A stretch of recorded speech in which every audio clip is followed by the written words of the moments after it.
Hello and welcome to the Fangirl Nation podcast. I am Leah Bryers. And I'm Amberly. And this week we are talking about our trip to Hamilton, seeing the one and only Leslie Odom Jr. as Aaron Burr. Wow! Crazy stuff. We are talking about the World Cup because we can't go without talking about it. England are out. At the time of recording, the final has not happened. So hopefully Argentina don't win, but we'll get to that in a second. And we're also doing a debrief on Leah's first ever junket. Woo!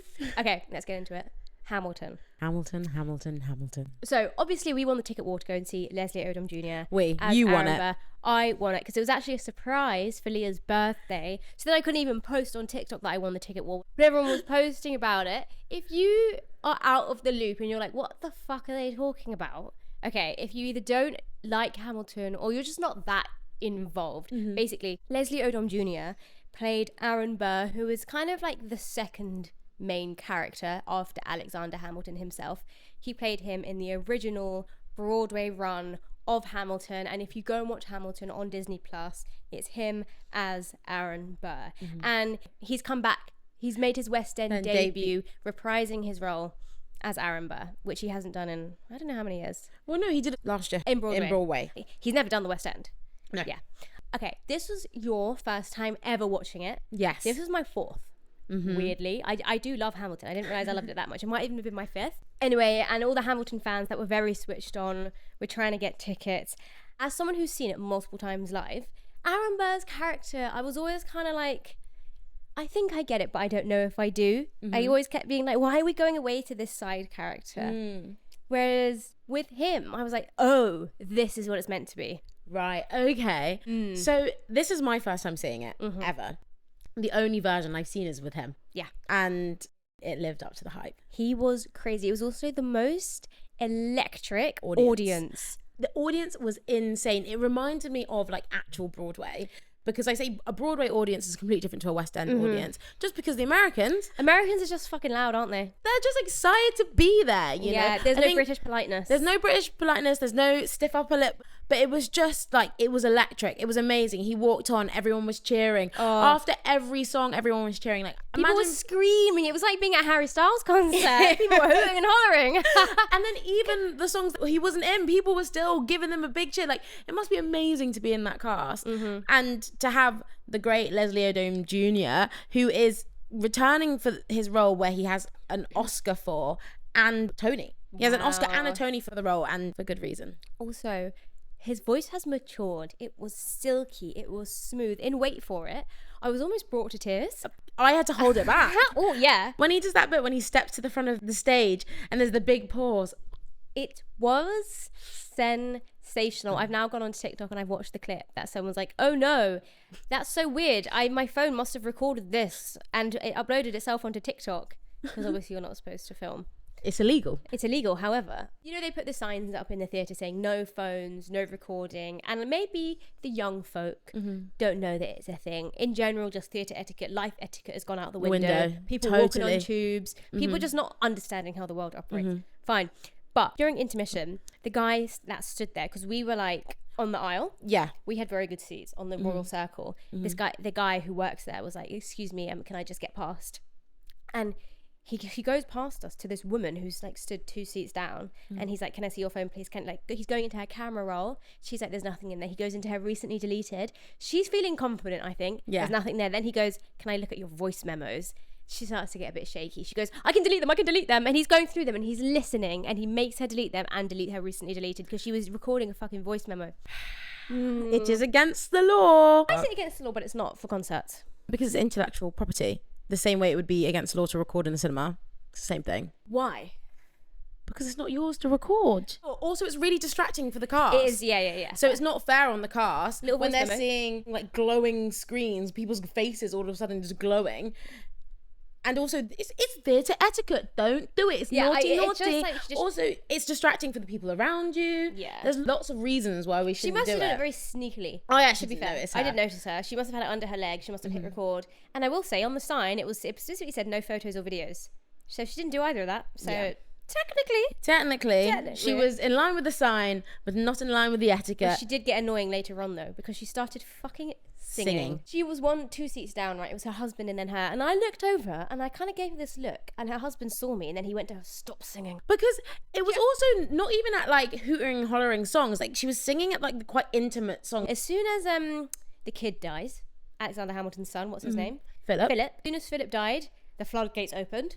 Woman behind us was actually sobbing. Wait, I want to say something about this woman. So this woman, first act, she was the one that was leading all the hooting. She was going like, woo! And she was doing it now to a point where it was quite annoying, because she wasn't doing it like at the end of the song. She was doing it like halfway through a scene, or like when they said something funny. And it's fine to laugh out loud, like be an active member of the audience. But she was screaming and then getting quite upset if like people didn't join her.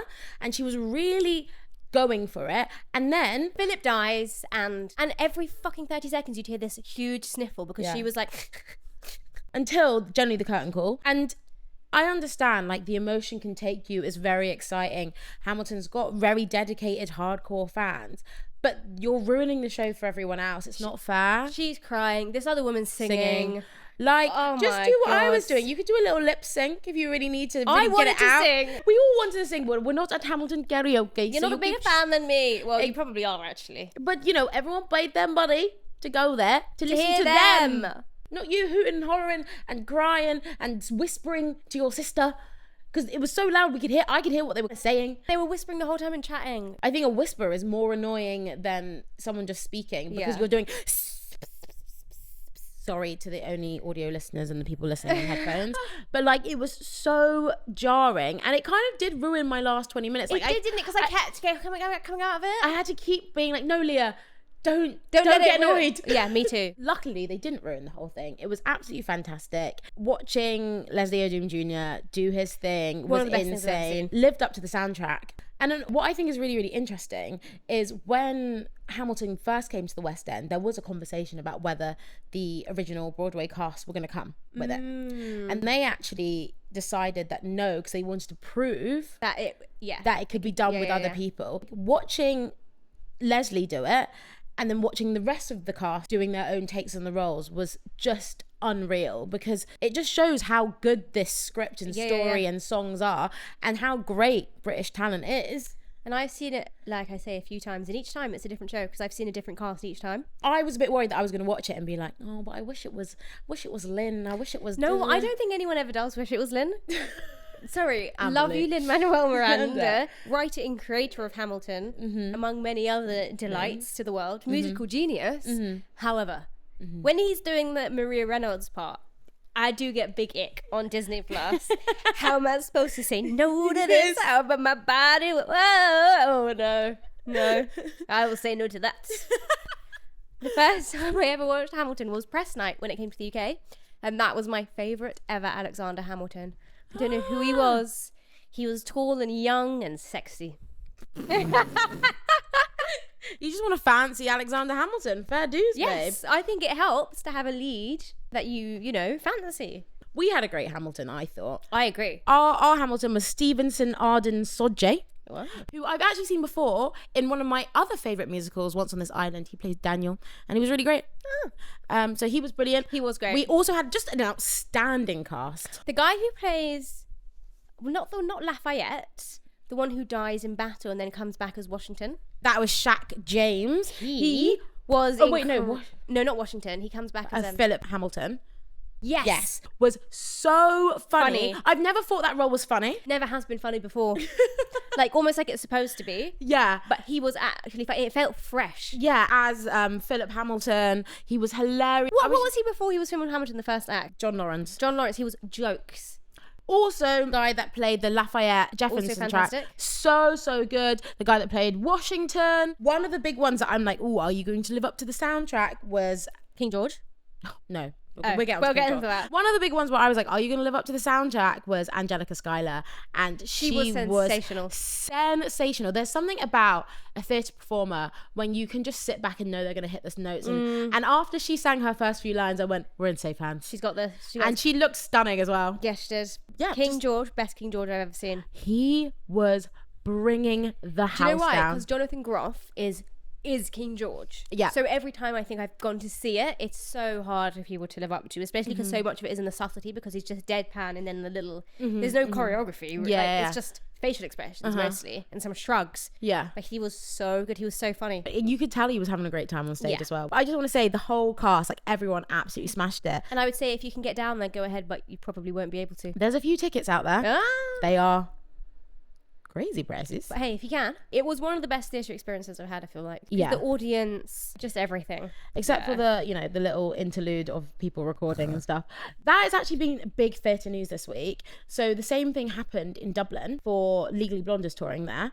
Someone on the front row filmed the whole of the first act, right? And it was distracting the whole cast because they were coming off stage and being like, can you see the girl filming? Like, so Amber Davies, she does not take any of that.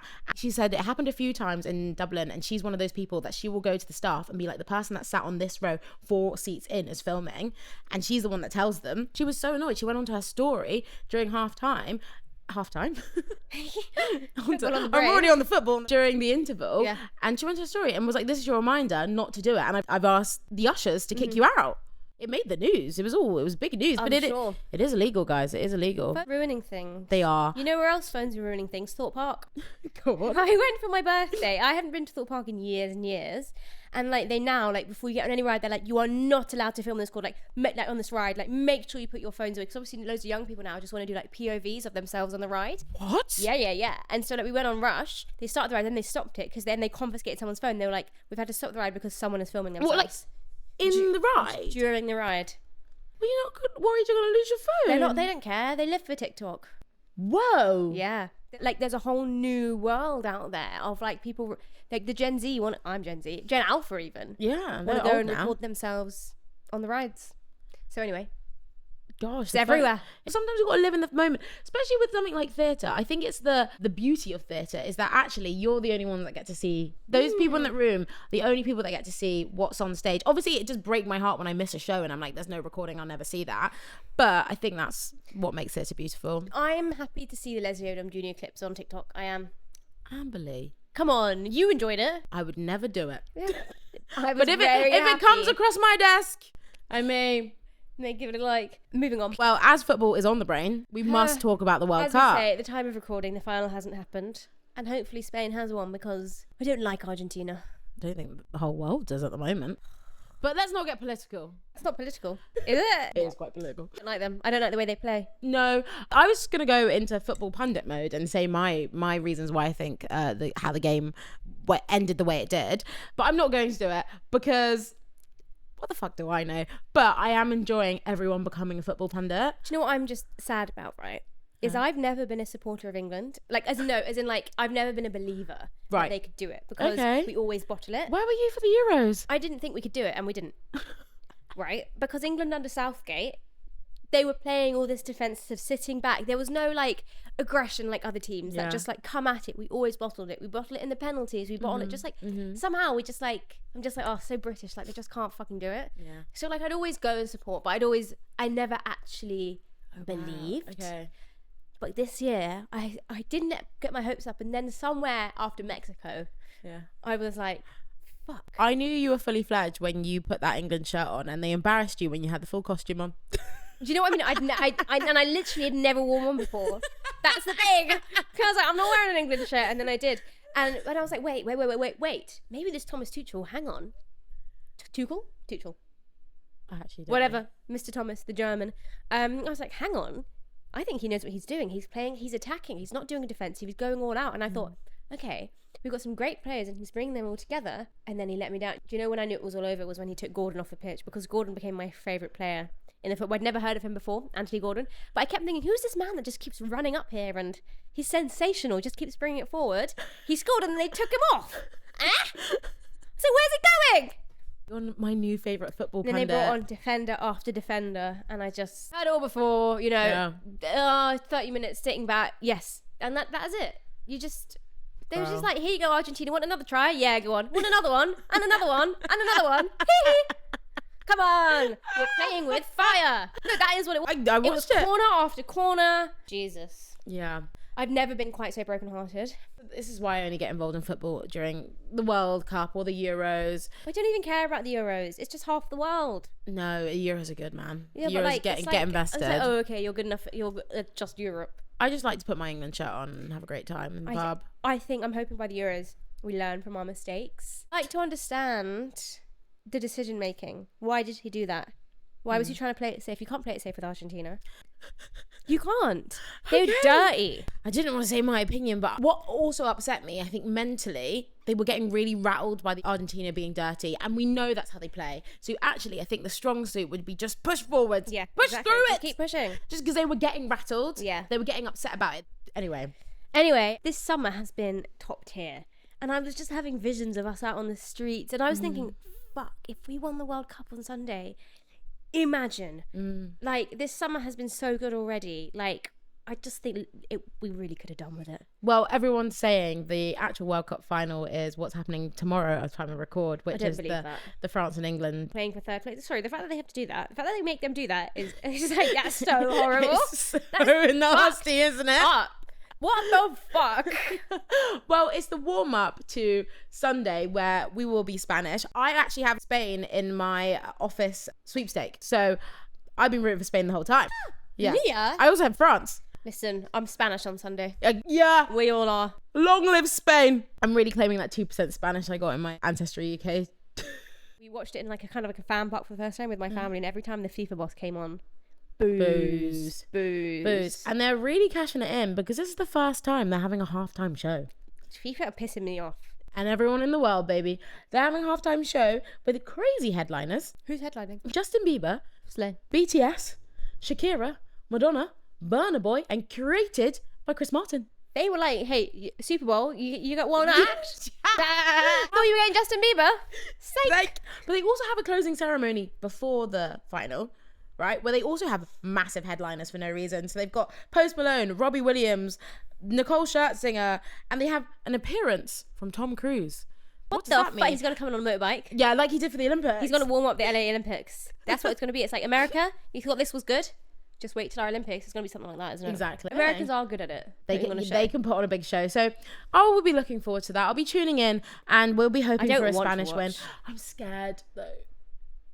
I'm scared. Argentina are going to do something crazy. Messi had one of the players in a headlock. My favourite thing was a Jude slapping that player at the end. I want to know what he said. Also talking about like the heartbreak, did you see Haaland, talking about Jude, did you see Haaland come off the plane after he like left the World Cup? Yeah. In the most iconic way you've ever seen? Did you see it? I saw him at a wedding. No, how he came off the private jet when he landed coming No. home. He came off black hoodie, black sunnies, taxidermy raccoon, bottle of vodka. Taxidermy raccoon? Yeah. Can he switch teams now? He doesn't want to. Yeah, but like now clearly the Norwegian team, I think he's realised his team didn't want to play with him. No, they didn't. Did you see there's so many things of him being like, pass to me? Yeah. He was wide open and they didn't because they wanted to have their own little moment. Because I think it got to them that people were saying that he was the only player carrying them forward. So I think they wanted to show that they could shine and they didn't pass to him. Whereas if they did, they wouldn't have beat England, but you know.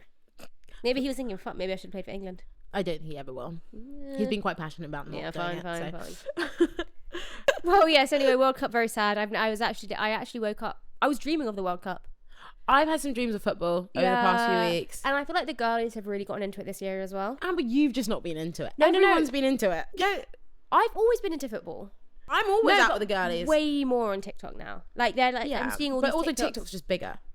Yeah, but that's what I'm saying. People are now into football. Like, I'm seeing so many TikToks of girls being like, if the World Cup got you into football, like, this is how to get into club football and all these, like, things of, like, if you're into the World Cup for the first time, why don't you try club football? There's this creator I follow that I really like that I've had to mute because she's Argentinian. She keeps reposting these really annoying TikToks defending Argentina. Yeah. Talking about creators in football though, I've been loving Talk of the Townsends being football pundits. Yeah. I'm loving all these random people coming out the woodworks, like some of the book talk people I follow, just talking about football, but like in a way that they clearly have no idea what's going on, but I'm absolutely loving it. And then also like I was listening to my favorite radio show this morning and she's really into it, Nadia J on Radio 1 Extra. Exactly, it gets the people going. So you're right, it is building. It is. I'm seeing a lot more people, random people talking about it. Yeah. And I'm loving it. It's growing into a form of entertainment. First time for everything. Do you know what I mean? Yeah. Speaking of first times for everything, we told you last week Leah was doing her first junket. Did you say it was for Heartstopper? We didn't. We didn't. But it was for Heartstopper. We got to speak to Kit Connor and Joe Locke. Hey, Nick and Charlie. AKA the stars of all the seasons and the film. The reason we did the junket was because the last installment of Heartstopper has just come out on Netflix. Heartstopper Forever. It's a movie. And if you haven't gone and listened to the episode or watched it, go and listen to it. It's a special episode where the junket's in it and a kind of review of the movie. So we're not going to talk about our opinions on the movie now. We're just going to do a debrief of the junket experience. Yeah. If you would like to see the junket, we posted it on Saturday. Okay, let's talk about it. How did you find it? It was really fun, but it was really stressful, but just because it was like the unknown. So I was super nervous, as you saw. And the only way I can describe it is like the first night of a show. When everyone's kind of like backstage, energy is like really, really high, and you're like, how's it gonna go? I don't know. Have I prepped enough? Yeah. Nah, is everything just gonna land the way it should? Let me paint a picture. So usually press junkets are at a hotel, like they take over a whole floor. This one wasn't. This one was at the Netflix offices, which is actually also where I did my Kylie interview, so I kind of knew the lay of the land. And they took us upstairs and took us into like a little holding room, and there were people there that I knew, which was so nice, because a lot of the time it is the same kind of people. And so there were 4 other people there, I want to say. And it was only us, like, as creators. And we were the only pair. We were the only pair. We were the only women as well. And everyone was kind of nervous beforehand. Everyone was kind of talking together. And it was really nice. It was a really cute atmosphere. I think this show means a lot to people, and all the creators they chose, it meant a lot to them. So, and it was I think really cute. The finale being this movie, I think just the energy was just so high. Everyone was really excited. Everyone was really nervous. Everyone was just, we met some lovely boys. Yeah, and we all went out for a drink afterwards. It was so, so cute. So wait, we get there. We're warming up, kind of. Not warming up. Get there like 30 minutes beforehand. You go into sort of room, so they're getting everything set up. And then it was our time. I couldn't believe how quick we went from the first person going in to us going in. It was maybe 30 minutes, not even. I went to the loo about 3 times in that space. We'll talk about going to the loo. So basically they were like, you guys are next. Amber's like, I'm going to go for my last wee. As soon as she got to the toilet, which is quite far away actually. A minute though. It wasn't like outside, do you know what I mean? Yeah. It was down 2 corridors. As soon as she got to the toilet, they were like, Leah, are you ready to go in? Would you like to stand by the door? And I was like, with Amber's not here. I was like, and they were like, but can you just stand by the door ready to go in? And I was like, but Amber's not here. What do you mean? Would you want me to go on my own? What's going on? She wasn't really giving me much answer. She was like, can you just, she's being so lovely, but she was like, can you stand by the door? Yeah. And I was like, let me just get, because we have like little fangirl cards that had our questions on. And I was like, oh, well, Amber's left her cards in the holding room, so I'm going to go in there and get her cards for her, so then we can just go straight in. And she was like, okay. So I was just a little bit panicked. And then Amber came, and then they were like, because they were trying to usher me in, to be fair, before Amber arrived, because as soon as you arrived they were like, oh yeah, you were like, let's go. Yeah. And I was like, thank God, because I was like, no, I'm not going in. Everyone was aware it was my first junket, like outside of the room. Everyone was kind of like briefing me on how it goes beforehand. You'd brief me, you've done quite a few now, you're a pro, on how it goes before, but like every time is different, so it's hard to be like, this is exactly what's going to happen. And they do keep it like this air of mystery, like you don't see the room before you go in, and everyone's very quiet. Yeah, the way to explain it is the energy is really high outside, and then you go into a very quiet room with the talent, and it's like they made a little mini set in the middle, and that's really that was actually in a big room. Yeah, it's really well lit, but then outside of that set is darkness, and there's just loads of like figures that you see doing things. But you see, usually it's in a hotel room where you don't have that external bit. Maybe like they've just made the room, it feels like incredibly small because they've got all these lights and everything in. Whereas that was like, okay, but it also meant there were a lot of people. You know who these people are. You're just kind of like, hi, and they're all on laptops and they're like, hello. The only person you've met is the person outside by the door. And then we go in, and then you go into the enclosure, and we were like, are they going to mic us up? No, they had mics. No, they don't. Yeah, dipping down. I'm not gonna lie, Amber, I didn't even see the camera. Well, I saw it and I was like, you wanted me to sit closer to the camera, so I did. And I was like overwhelmed. And then obviously the talent are there. They're just sat right there. And they're just like, waiting hello, for you. nice to meet you. And they're like, this is Amber and Leah. Then you go, I'm Amber and Leah. Go for a handshake, sit down. And you're also aware that there's small talk, but you don't want to get... You got 6 minutes. So that's it. And then also, so you were telling me beforehand about a little bit of small talk. Just introduce yourself, really. Yeah. I'm a chatty patty, especially when I'm nervous. So I was like, Leah, lock in. Lock in. No, it's nice to talk, but sometimes you don't want to get too deep into a conversation, because I've had times where we actually start chatting and then they're like rolling and I'm like, oh, Yeah. time to start. And you kind of had to start from the beginning. Aware of that, and then Amber was like, what we're gonna do is say hello, and then we're gonna go, are you rolling? And they're gonna say yes, and then we're gonna start. And I was like, amazing. And we did that. We spoke about the tube, as you said. Oh no, but Joe was like, you two look very chic or something. Yeah, they complimented our outfits. We'd like unintentionally matched, as we do. Intentionally. Oh, did we do it You intentionally? said you were wearing a white dress, so I wore a white dress. Okay, we were matching. It was nice of him. Really lovely to say. They were lovely boys. They were really And then we nice. spoke about the tube. And then Amber went, are we rolling? And what I had anticipated was the person to go, yes. But they were like, no, we're not. no, we're not. So Just a then second, we were like, okay. I am so uncomfortable that I was like, Leah, don't start a conversation. Also, I had nothing to say. And I was like, and at one point I just like looked at the ceiling.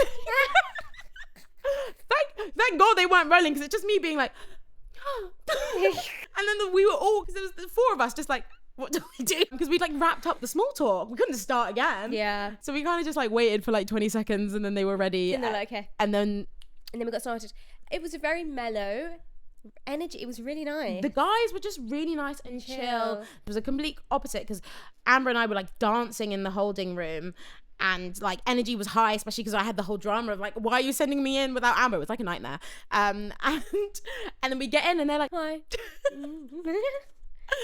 Very nice mellow energy. Yeah. It mellowed us out a bit, but it was a great chat. Yeah. I didn't plan on telling them it was Leah's first junket, but it just came out if you go and listen to it in there, because we talk about dirty martinis. When we got the footage back, when we left and we said goodbye, they were like, enjoy your dirty martinis, but they cut that bit out, sadly. Yeah. But they did say enjoy your dirty martinis. Yeah, they were just really lovely really guys. nice. Then again, the ending was like, it's just like, obviously we shook hands. Also, there's like two of us, and like the way it's positioned, it's quite hard to like go straight get to them. out. So we're having like awkward, like very British, The like goodbye oh! is awkward, isn't it? When Yeah, we're, like, wrapping up. and we're like shaking hands again, but there's two of us, so we're like, and then Thank we you so go, much. Thank you. yeah, and I was like, bye everyone, thanks for these people I couldn't see. And then you like walk out the room, and the door is really hard to open, so I started opening, because I was like, also just like, get me out of here, because like I was like, and I was like trying to open. This woman Are who you came, watching us open this door? and this woman was like, it's really hard to open, I'll do it, because I was there like, get me out. And then we like pulled these two double doors open, ran out, and we were like, they were so mellow, but was it good? And then someone was like, the doors are still open. We came across as cute. Yeah, but everyone was super, super nice. One of the men that was inside, one of the shadowy figures, came up to us afterwards and was like, that was really good, well done. And he like tapped me on the shoulder, and it was just really cute, and he didn't have to do that. Don't know who you were, but that made me feel really good about it. Yeah. I haven't been able to watch the footage, because it's just a bit nervous. First one I've ever done. Now you understand, I always get secondhand embarrassment to open up footage and like to edit it. I have to really grit my teeth. I watched 10 seconds of it. Have you actually not watched it? No, me being so nervous that like I'm breathing really shallowly, and like I'm wearing a white dress and my boobs are out a little bit, so I'm just like. There are some times that I look at you and I see fear in your eyes. No, but I think you were surprised by how nervous you were in the moment. I think it was the energy outside, because everyone it's all a was, lot, isn't it? It was a lot. I didn't anticipate it, and also I think it's just the illusion. Like, it's so secretive what's in that room. It's really hard to go in and then bring energy, because it's all on you, and to then just be yourself. It's weird. It's weird. Like, I love meeting people. I do it every day, but like, I don't know, but it was my first one, and I feel like if I do another one, because I know what it is now, it'll be fine. Yeah. But you did great. And it was nice doing it. It was so lovely doing it with you. It's stressful for me. I'm glad. Because I was like, I don't have to think of everything. It was nice that we could have our asides to each other, and they were having their asides as well. Yeah. Sometimes if it's just me and two other people, it can kind of feel like they're in on something and I'm trying to get in. Do you know what I mean? I'm watching from the outside, like, let me in! Let me in on the fun. But they were very inclusive, to be fair. They were telling us all their stories, and it was really lovely. So if you want to see that, go back to our bonus Heartstopper Forever episode. Yeah. But otherwise, that's it for this week. That's it for this week. Happy July, whatever. Yeah. Hope you're enjoying your summer. And we'll see you next week. We'll see you next Tuesday. Bye.